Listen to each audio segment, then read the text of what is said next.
If you want to actually take action, you potentially could take more serious action if you have the mindset that you're a small business owner. Like once you set up an LLC, you're a small business owner, you're going to create a logo. You're going to create a Facebook business page, if not just any business page, or like a website. You're going to have business cards. It's going to be more real. Question 1, coming from my man, Timothy.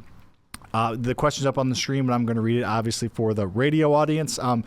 It's okay to start making deals without the proper business structure in place, i.e. holding company, trust company, or should everything be squared away with a lawyer first? Or should I get a lawyer involved with the first purchase? So this question is just getting at how much of your business needs to be set up before you take action. So the first answer is take action. Nothing needs to be set up. There's people that don't have LLCs that get started buying rentals. There's people that don't have LLCs that flip and wholesale. Get started. Go out and look for deals, because it's not like you say, I want to go find a deal, so I'm going to find a deal tomorrow. It doesn't work like that. I would say if you're a beginner, it's going to take you 2 to 4 months to find your first deal. So start that process now. If you do stumble upon a deal and want to get legally set up, which I'm going to tell you about here in a minute, then you can, get an LLC set up within a few days if you really want to own it through the LLC, which would be my suggestion. So the first part of the answer is go do deals. Now, go find deals, go network, go find contractors, go get yourself out there, go learn. Step number 2, but at the same time, again, you don't have to wait, is I would set up an LLC. There's a couple reasons. You can do it for super, super cheap. I have a partner that will do it for you for a few $100. Most LLCs are $1,000 to $2,000. For a few $100, you can do it. So if you're interested in that, just DM me on Instagram, the letters LLC, and I will send you a link to schedule your call with them and learn about what they have to offer. They're incredible partners. So we can help you get through it. It's very simple and easy to do and very inexpensive and you can do it the right way.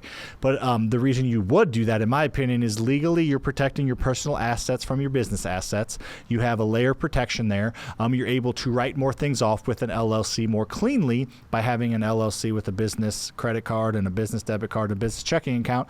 Everything that runs through that business, most of it is going to be write-offable. That's a word. So you'll help save money in taxes, and you can start to, which that partner I'm going to introduce you to does taxes as well, but you can start to write off like your cell phone bill and any mentorships or communities you get involved that you pay for to learn from. So it's really nice, like business side, like structurally and tactically as a business.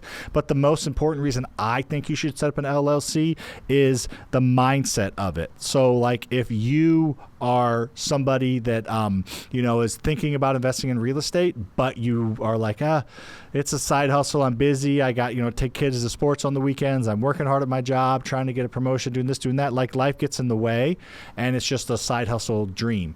But if you want to actually take action, you potentially could take more serious action if you have the mindset that you're a small business owner. Like once you set up an LLC, you're a small business owner, you're going to create a logo. You're going to create a Facebook business page, if not just any business page, or like a website. You're going to have business cards. It's going to be more real. So it's no longer just a side hustle that you may be willing to do. It is an actual real thing, and you are a small business owner. And I personally think the more serious you take that, the better. So real quick, Pete Dallman asked on YouTube, I own 6 rentals, property. Should I consider using cost segregation? Yes, I think you can. I've yet to do cost segregation because I just have so many other write-offs to not pay $1 in taxes. So I think cost segregation is an option for you. I would DM me on Instagram as well, and I can send you my resource that can help you make that decision.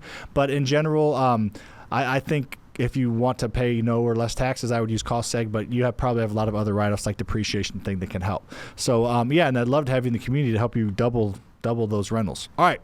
So let's get on to, this is a big one. All right. Question number 2 from Putt Mist. All right. From Alicia Willard. I want to bid on an online foreclosure auction. It looks like a great deal. Numbers look good, and the house from the outside looks solid. It's all brick, built in 2004. Love that for you. Looks clean. Minus the grass is overgrown. However, the issue I'm running into is the auction company said we can't go through the house because it's still occupied. So my lender had a concern if it's occupied, if we're able to evict them in Illinois. The process takes a while, which would cost a lot in the holding costs. and I wouldn't be able to start my project right away. We are estimating it's going to be a quick turnaround, like a month and a half on updates. My question is, would you buy a house at auction if you can't walk the inside of the property? Well, you've already done that, so without the potential of somebody living there, which technically it shows individual owns it and not the bank. So red flags for me, what would you do? All right, this got the numbers in there. Don't need to go over the numbers in general. Looks like it's potentially a good deal. So a couple things. It's really potentially risky to buy houses at auctions. We've done it a lot. We've done really well, and we've got bit a little bit by doing it because it's one of those things where like there's a lot of unknowns, as you kind of just alluded to. So I think it's a good strategy for someone that has the risk tolerance and has the cash to do it, but it is risky. We were able to get in most of the properties we ended up bidding on through various resources. You can go knock on the door and talk to the owner at the time. They know they're getting foreclosed on, off from $500 to walk through the property, or bring a pizza or something. Or sometimes the properties are vacant and you can wiggle your way in some way, shape, or form. So those are my kind of initial first thoughts on yes, it's a little bit more risky. That being said, some things you can do now is you can offer the seller or the homeowner. Sorry, I apologize. They're not meaning to sell, but they technically are. You can offer the homeowner cash for keys. Offer them $2,000 to move out in the next week. They sign a sheet of paper. You show up a week later, that they're willingly deoccupying the property, and you give them $2,000 cash or $1,000 or even $5,000 to help with your holding costs. So there is Tiger just missed a putt, but there is a lot of different options. It's risky, but worth it to a certain degree. And then cash for keys is a huge thing that I think could potentially benefit you in this scenario. So a lot to kind of look at there. But in general, love that you're going and getting it. Love that you're going and getting it for sure. So that's my answer to that question. Text 314-804-3306 your questions, and then if you're on YouTube or X or Facebook, ask away, ask your questions. Let me know where you're from. Let's interact. We're just doing a fun Q&A. Today's episode's all about use. All right, question number trace from my man Aldo. Do one of your contracts that is used when wholesaling, can it be also used for buying direct from the homeowner? Yes. So most wholesale contracts are with the homeowner. The homeowner, you get a property under contract to purchase from the homeowner. It's a purchase contract. And then within that contract, there is a assignment clause that allows you to assign or sell that contract over to somebody else. And then somebody else will, bless you, somebody else will go ahead and get that ball. Somebody else will, sneeze there. Somebody, whoever's buying it from you will have a contract, or you can just do another wholesale contract that assigns it over. So good question. But in general, you're going to use you're using a purchase sale contract when you're wholesaling, and then you're just wholesaling that contract on. Great. All right. Next question from Massimo. How long after you rent a house can you go to the bank and get an 80% loan to value? 1 year minimum or sooner? Great question. So if you buy a property and fix it up, how quickly can you do a refinance? It depends, of course, depending on the lending partner you're going with. If you're going with like a traditional style bank, some of them will make you wait a year because they're going to do a Fannie or Freddie type of loan to you personally. But if you're purchasing through an LLC with a small local bank, you can do it as soon as you get the lease signed usually. Sometimes they'll make you wait 2 or 3 months. It all depends on the relationship you have built with them. Like when I got started, one bank would refinance as soon as the tenant moved in. Another bank would refinance as soon as I showed them a lease, even if the tenant had moved in, and another one would do it after 3 months of having a tenant in place. Now, since then, I've built my relationships up and refinance rental properties. Lucas and I refinance our rental properties before we even get the tenant listed or rent or anything. As soon as it's done, the appraiser goes, looks at it, we get it refinanced because we want to get out of that short-term cash. So it depends. There's like most answers, but if you build a relationship, it can be right away. If at first you might have to have a couple months, but if you're talking year or more, that is 100% some type of more traditional type funding process, and that's fine. But obviously that's probably not realistic to have to wait a year. So there's the answer there. Good, really good question. All right. So the next question is from Jeremy Cartier. Bryson hit his putt. So, hi, I want to buy my first rental in 2024. What is the first thing you would set in motion? So there are a couple things that I would do if I were you, Jeremy, to start investing in. What's up? Hi, Lucas from Miami. Are you ever going to come back, Walls, or are you just going to move down there? So there's a couple things that I would do if I want to buy my first rental property. There's a couple things that most investors do when they are looking to buy their first rental property. So the first step is getting a base level of knowledge, which you're doing now. I know it sounds simple, but you need this step. You need to understand the difference between double close and assignment. What is ARV? How do you run comps? What's the difference between a midterm, short-term, and long-term rental? Just get a base level of knowledge. This is probably the best place you can go do that here on the FasterFreedom Show, on a lot of my on all my other platforms. But obviously, I can teach you more on this podcast and this YouTube channel because we go into more detail. Like if I made a short about this, no one would watch it. That's the first thing, a base level of knowledge. Step 2 is getting involved in your community. So joining your local Facebook groups, joining your local meetups. Jeremy, my man, I don't know where you're at, but I guarantee you there's a meetup or a Facebook group or both in your town, in your city. So you need to go connect with people, shake hands of the people that are actually doing deals, make connections with contractors, banks, lenders. All those people go to meetups. So go to virtual meetups via Facebook groups, and then go to in-person meetups, and then get involved in a community, because you're not going to do this alone. And if you really want to do this efficiently the right way, you need to get some type of mentorship, some type of paid coaching program. Now, obviously I have one, but it doesn't have to be mine. But all the successful people in the world that I have ever met all pay for some type of coaching, because I pay $100,000. I do all right for myself, but I pay $100,000 a year to be involved in masterminds and mentorships and coaching programs of people above my level. And if I learn 2 or 3 things from them that I can, double or triple that income, then it's well worth it. I help students all the time get their first rental, and they do it faster, they do it more efficiently, they rehab it the right way, they turn it quicker, they get a better tenant, they get a higher appraisal. Like, all of that money adds up, even if you're spending a little bit of money on a community. Again, mine's great. There's other good ones out there. Not as many as you think, but there are some good ones out there. But if you are willing to swallow your pride and ego and pay for somebody else's knowledge, you can just be super efficient and effective, and they can just keep you out of the gutters, which most people don't ever end up starting because they don't know where to start, where to go, and they get derailed a little bit and they lose hope. That's the beautiful thing about a mentor and a coach. They can help keep you in the lane. All right, so we got a question online from IC170 on YouTube. New Orleans, looking to get investing in real estate, currently living in a duplex, fully own and rent one side. So I just kind of went over that a little bit. Great question. Hand purple blue piece. I don't know what Ginger's saying there, but IC170. I just kind of went over that, but in general, yes. Community, knowledge, and mentorship is what I would do. Like, you can do whatever you want, but I don't know anybody that gets involved in a coaching program that takes action that regrets it. All right, Tigers Drive. Okay, on to the next one. We got Mr. James, or maybe he goes by Jimmy. Crowton. How can I find a deal, preferably near me, so I can see my investment? I love that. I think that's a good way to go about it. I think if you can invest in your backyard, ideally do that. So I like that. There's a ton of different ways to do it. So it sounds like your home's 100% paid for. You can use your equity via a home equity line of credit. James, my man, you need to be involved in the community, probably the FasterFreedom one, because we have students that are flipping and wholesaling and buying rentals all at the same time, and most of them don't have a paid-off house that helps them. So you have a huge advantage. Huge. Say your house is worth $400,000, you can easily get a $300,000 line of credit that costs you $500,000 to set up, and you're not charged unless you're using it. You can be your own bank. You can buy a deal 100%. So how do you find those deals? The couple places. The first place I would go and look would be local wholesalers. So if you're looking to buy 5 houses or less, I think you can get all 5 of them sourced from local wholesalers. We buy 30 to 40 houses a year from wholesalers, and we're usually wholesaling it again, so you can beat me out. If me and you are on a deal and we're going to the same wholesaler, I can offer X because I need to mark it up and sell it.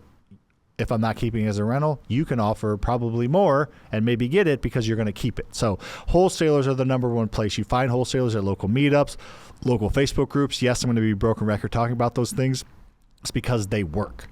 They continue to work, and they will always continue to work, because somebody that's willing to drive to a local meetup, they're active people there. Whoever hosting it's probably a big player in your town, and they're willing to get outside of their little bubble in their room under the covers, doom scrolling TikTok. They're willing to go out and do things and meet people and shake hands and be uncomfortable and get behind a wheel and go actually meet people. So meetups, you can find a ton of them. Those little bandit signs you see on the side of the road that say "We buy houses," those are all wholesalers. If you're not driving, snap a picture of it and text or call them later. Google house buying companies in my area. If you Google house buying companies St. Louis, Faster House, my flipping company will show up. We pay a lot of money to show up, and we wholesale 200 houses a year. We sell all the time to investors that buy it, fix up, make 70, 80 grand on their flip. People that keep rentals, people that take them and just list them. So there's wholesalers in every mid to large size market.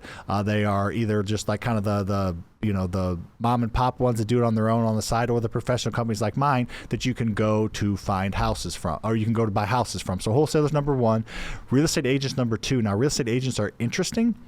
Majority of them don't know what they're talking about. The other small percentage that do, as far as investing goes, I guess I'd like to say, as far as investing goes, the other ones that know what they're talking about on the investing side, they are going to really separate themselves with all these changes with the commission laws and with everything going on. Oh, what a shot. Tiger Woods. Woo, woo. Let's go. So they are in the business all the time, and the ones that are going to survive with this commission change are the ones that know real estate investing. So if you know a real estate investing friendly real estate agent, get to know them, be their buddies, and they're going to start to bring you deals. They're fixer-uppers, the ones that are hard to sell. They're not going to bring you every deal because you don't want every deal. You want the ones that have some meat on the bone, and they'll bring them to you if you get to know them a little bit. And there's going to be a ton of wholesalers leaving the industry here with all the changes going on. So those are the top two places, wholesalers and real estate agents. Then there's things like driving for dollars, buying lists, texting, cold calling. I can help you with all that as too. I don't want to go into too much detail, spend too much time on this question.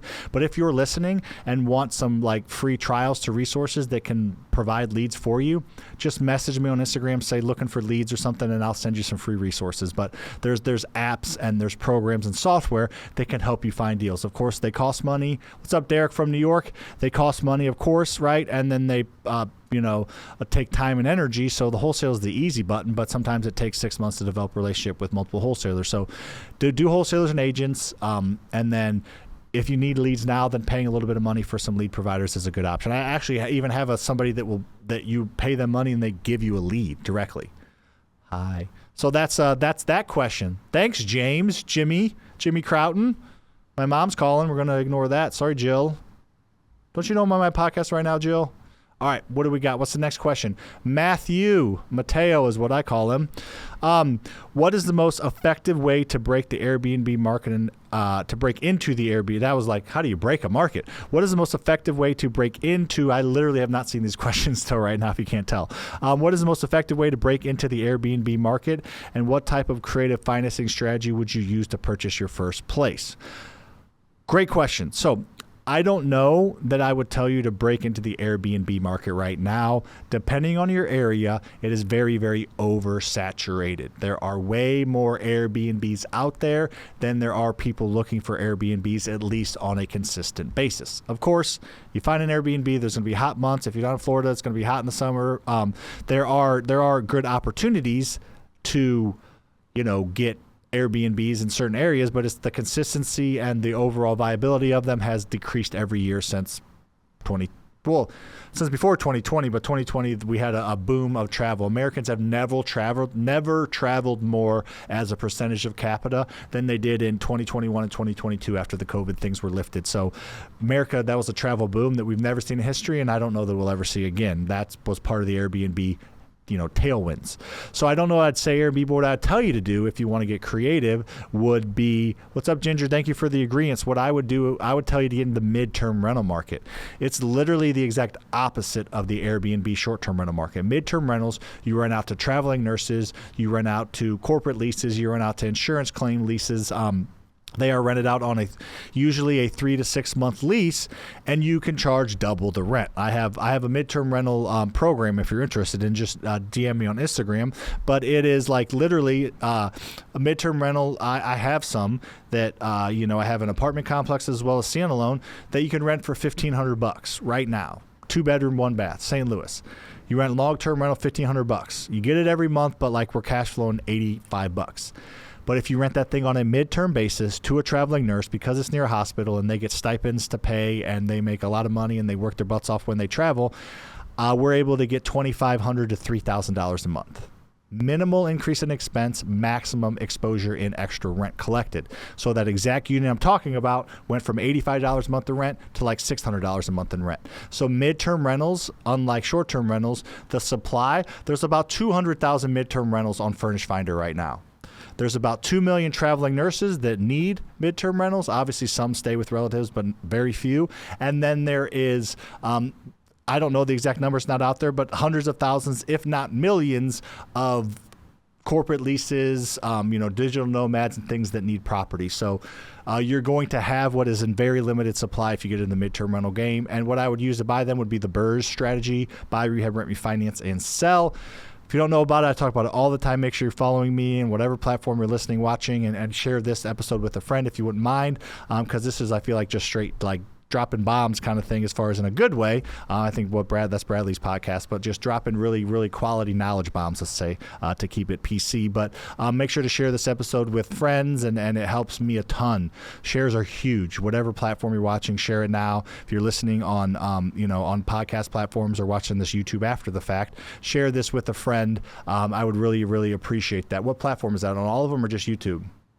Okay, nice. So share this. Let's get more people watching. I feel like I'm literally just vomiting information to you to help you move the needle, and these are legit questions from people. So make sure to share this and like it and rate it and all this stuff if you're watching it after the fact. So I have allergies. Yeah, a little bit of allergies right now. I don't know what's going on. I've had people in the office tell me last couple of days I got these cliffhangers hanging out of my nose, so which is not a usual thing for me, but I've had more of them in the past week than probably the past 6 months. So I guess I'm fighting a little something, whether it be a cold or allergies. But I'll be doing all right. Thanks for the concern, Ginger. So we're going to get to Ernie's kitchen question here in a minute. I want to round that one out. Then we'll get to some questions. Keep them coming on YouTube or Facebook if you want, or X. That's where we're streaming live on. So to round out Matthew's question, I would use the BRRRR method. Look it up. It's very, very powerful. I have a ton of information on it. I have a whole community that that Morgan's in, and people are in, that I help them find deals. My team help them find deals, and then we tell them either wholesale it, flip it, or keep it as a midterm, long-term, or short-term rental. So we navigate the market together, and we give you the best options and exit strategies based on the deals you bring our way. So crazy value. If you have interest in that, you see the bottom of the screen, free rental webinars flashing across there, or just go there if you're listening, and check out some more free training and resources and a chance to hop on the phone with my team. And Tiger's got an eagle putt coming up, so if I stop talking, you know why. All right, so let's get to Ernie's kitchen question. So started in real estate in STL, great, love it. STL represent. I have the opportunity to buy my own house, currently rent. Do you recommend conventional loan for the BRRRRs? I think it depends. I think conventional loan is fine for the BRRRRs. You're going to get locked in for 30 years. You're going to know your interest rate. So I think that's fine if you can. That's going to hit your personal credit every time, so you can't scale with that. But your first one, conventional, I think is fine. If you want to do the, commercial at a small local bank, I think that's fine too. So either one I think is fine, but great question. Thank you, Morgan, saying she sees value out of the community. And Tiger's eagle putt, no way, goes in. Oh, that's like the fifth putt he's left short. What the? They're not going to go in if they go short, Tiger. Learn how to putt. All right. Okay. Ellie, Miss Cobb, have you ever bought any pre-foreclosures? If so, was it hard to get the bank to agree to the sale before the courthouse date? What's your scripts to get owners to talk to you? So we're going to break those out a little bit. We have bought pre-foreclosures, not a ton though, so I'm not going to pretend to be an expert at something I'm not. If you follow any of my content, you know that's kind of what I am or how I do things. But we bought pre-foreclosures and short sales and things like that. You just have to work with the agent that has a listing or the bank that owns the property, and it's not hard. You just got to have the conversation with them. They want it off their books. It's being pre-foreclosed. The bank does not want that property on their books. They don't want to take back that loan. So just work through the banks with that. And our scripts to talk to owners, I'm going to take this a little bit broader. Hold on. The DJ Tronic, we shouldn't refinance BRRRRs with a conventional loan. You can. There's conventional loans and there's commercial loans. So I'll get back to that. I don't want to derail this question too hard.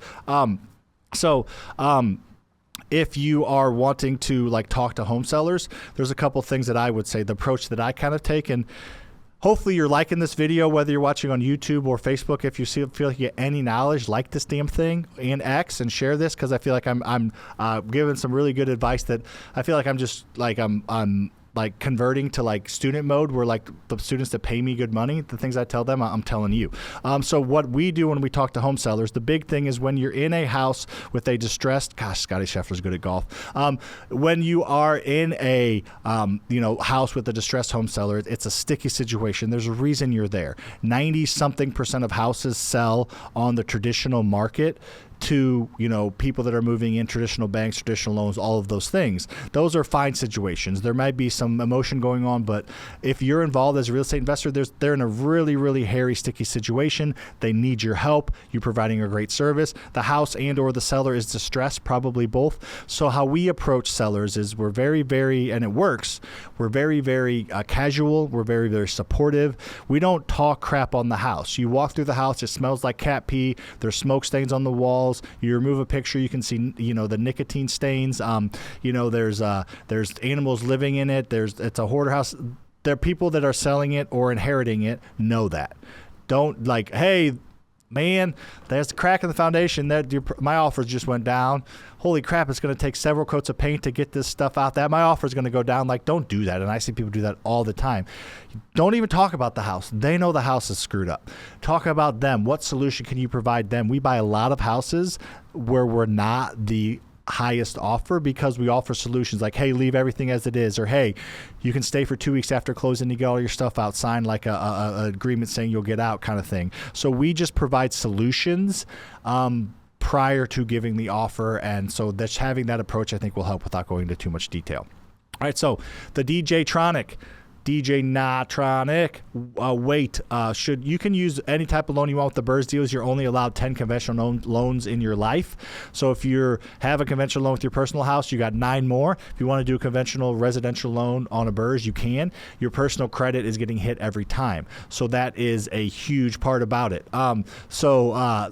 You can do that. It's just not scalable, and it's kind of personally draining. That's why I usually go commercial, LLC funded. All right, let's go to Greg Asselin. Let's get to that question. Please help me out. So sorry, I see the Africa stuff. I don't know anything about Africa or Europe or Australia even. I don't know anything about how to invest in other markets besides the U.S. and Canada, and it's for people that say they do. I think it's unethical. Obviously, the concepts of leverage and buying at discounts and rehabbing work everywhere, but I can't help anybody out in the market if they're not investing in the U.S. So we'll get into Cameron's question for sure. All right, but the question here from Mr. Greg asks, as a new investor, after getting signed up with wholesalers, they appear to send all the good deals to their established investors who do more deals. How do you become one of those? Great question, Greg. So what Greg is getting at is, hey, I'm out doing what you said, Sam, you knucklehead. I'm going and meeting wholesalers, but they have a list of preferred cash buyers that they've worked with for years. How do I break through that cycle? Well, there's a couple things to do. One is be patient. This takes time. Whoever they're working with, it took them a while to build that relationship. So just stay around, stick around. Not everybody can do every deal. Not everybody can fund every deal. So just be patient is one thing that I would tell you for starters. Just know that it's going to take some time. That's why I say build relationships with wholesalers, real estate agents at the same time. Befriend them, get to know them, provide value, give offers on everything they give you. Just continually get in front of them. Our acquisitions reps, every like 2 weeks, they're texting their connectors that they're trying to build relationships with just to stay top of mind.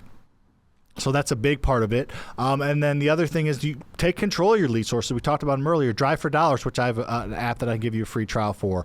Or, send out mass mailings or, put out bandit signs. Take control of your lead flow. It's going to cost you a little bit of money, but ideally you're building long-term wealth while you're fixing and flipping. You're building long-term relationships while you're buying leads. So that you can do both at the same time, and it's not too hard to juggle, I promise you. So there's my questions for you, Greg. So a couple more questions on here.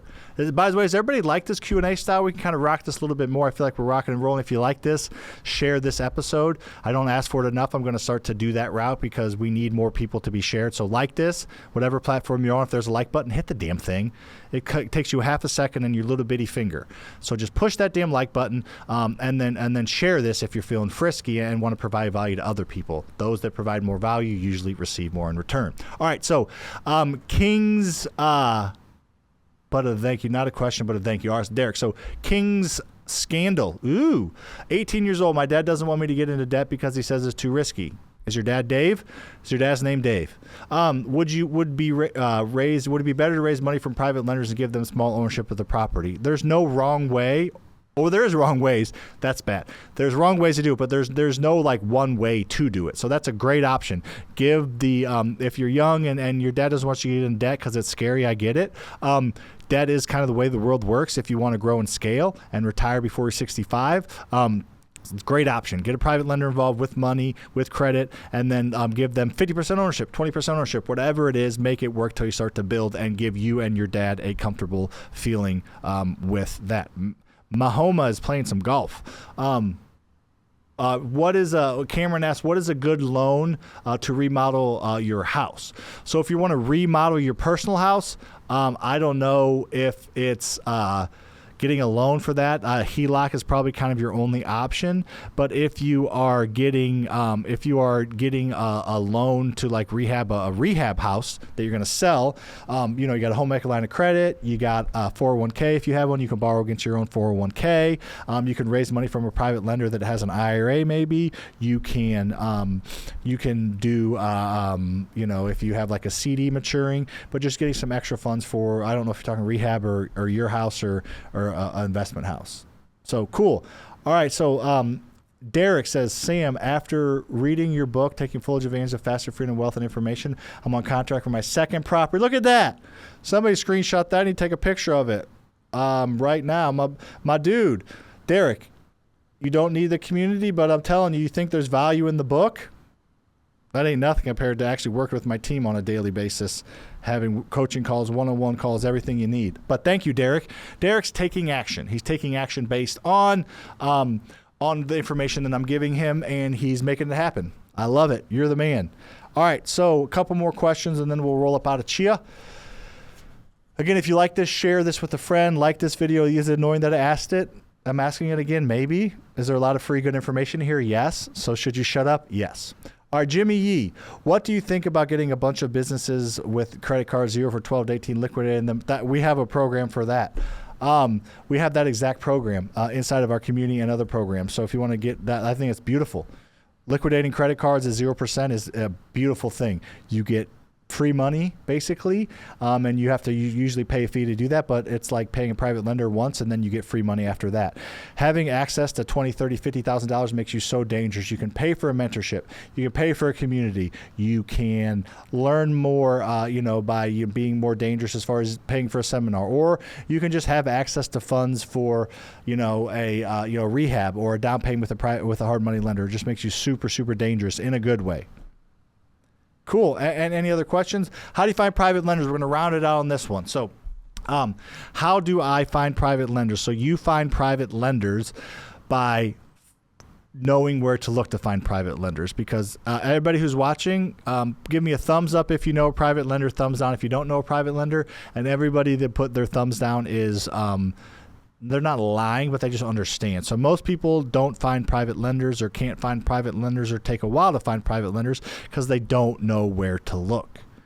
This is like, I'm like literally watching and talking. This is a good way to do it. Just keeps me on my toes. But private lenders are normal everyday people. If you think a private lender is a rich parent, a rich aunt, a rich uncle, somebody with $10 million in the bank, then you are looking in the wrong spot. Somebody's got $10 million in the bank, ain't worried about your $75,000 rehab funds or your $250,000 funding deal. They got money all over the place. They got $10 million in the bank. They probably got $100 million in loans because they know that leveraging wealth is the way to create wealth. But in general, private lenders are like a typical private lender. Of course, they vary, but a typical private lender is somebody in their late 40s, early 50s. They have, been working at the same job-ish for 15, 20 years. They have kids in high school. They've been living at that same house for 20 years, like I said. So they have equity in their house that they can do a HELOC. And they're the conservative type of investor. They're somebody that wants a diversified retirement fund. They see retirement around the corner and they want to diversify. They have stocks, they have 401ks, they have IRAs, but they're willing to diversify some of that and give you 50, 75, 100 grand because you have a relationship with them. They're, accountants, they're engineers, they're insurance agents, they're police officers, there's teachers, they are entrepreneurs, they're software engineers, they're architects. I'm just naming my private lenders because they're all just normal jobs. There's a couple of big whales in there, but a majority of them probably make $80,000 to $150,000 a year, probably have 150 to 300 grand in an IRA, 100 to 150 grand in a 401k, a CD or something. Like, they're not people with tons of money. They just have some money out there that they're willing to diversify and kind of cornhole and set aside for you to give them another diversified income stream. So having conversations with those people is the right conversations to have. Cool. Thanks for watching, everybody. Appreciate it. If you like this, again, share this episode with a friend. Like this, make sure to check me out on all podcast platforms as well as all social media platforms. We appreciate you very much. Thanks for being here. I have a book out called Own Your Freedom, $5 on Amazon. Check it out. Freedom Fest coming up May 9th and 10th. I have a community of like-minded investors that help each other every single day. If you have interest in any of that, just shoot me a DM on Instagram, and we are out. Thanks for watching. We appreciate it. Make sure to hit that like button, comment with something you learned, and make sure to subscribe to this channel. We give away more free advice on how to create wealth based on things we actually do every single day than any other channel on YouTube. Make sure to share this with a friend because our mission is to inspire you to think differently about freedom.